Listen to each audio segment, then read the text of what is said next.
ജപ്പാനെ മറികടന്ന് നാലാമത്തെ വലിയ സമ്പദ് വ്യവസ്ഥയായി ഉയർന്നതിന് പിന്നാലെ ഇന്ത്യയെ പ്രശംസിച്ച് രംഗത്തെത്തിയിരിക്കുകയാണ് ചൈന.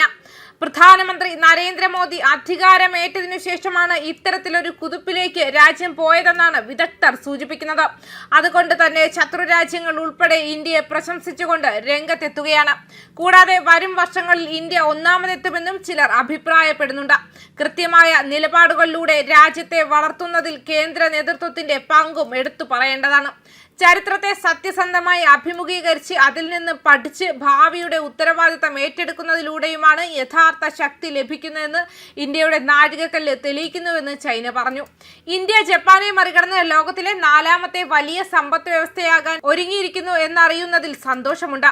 ചരിത്രത്തെ സത്യസന്ധമായി നേരിടുന്നതിലൂടെയും അതിൽ നിന്നും പഠിക്കുന്നതിലൂടെയും ഭാവിയുടെ ഉത്തരവാദിത്തം ഏറ്റെടുക്കുന്നതിലൂടെയുമാണ് യഥാർത്ഥ ശക്തി ലഭിക്കുന്നതെന്ന് ഇന്ത്യയുടെ ഉയർച്ച കാണിക്കുന്നു.